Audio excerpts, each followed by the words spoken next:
This day, journalists on duty. You don't come and tell us. But in any case, we encourage you. There is no private activity at such a moment because business is essentially disrupted.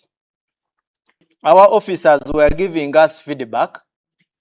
The biggest cause of altercation, especially when asked to identify themselves. Sometimes we assume it's out of arrogance, and I don't know.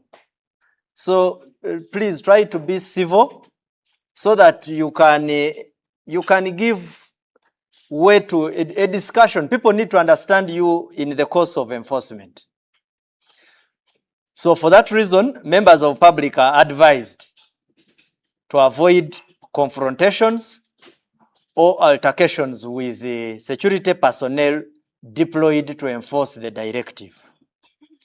Those with concerns or requiring clarification are advised to seek clearance or guidance from superior officers. Every officer you come into contact with has a superior above him. So we always advise you to escalate, not to shortcut into a physical fight or a very unconducive physical engagement. So that one is about Saturday. So prepare your journeys, all your activities in light of 29. Those few hours, 7 to 10, we shall clean. Thank you.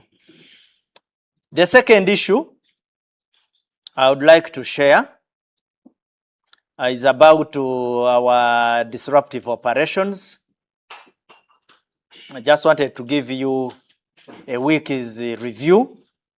So the Uganda Police Force conducted a disruptive, sometimes we call them, they are intelligence-based, so they are intelligence-led.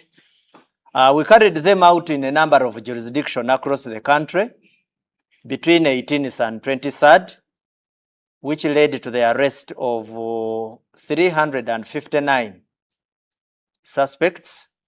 The coordinated operations were prompted and are usually prompted by public outcries, community intelligence.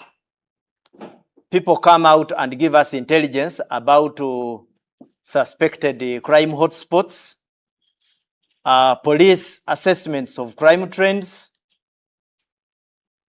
So we targeted those identified criminal hideouts, drug selling points, robbery hotspots, and locations associated with house breakings, phone snatching, bag snatching, thefts, violent attacks, and possession of narcotic drugs.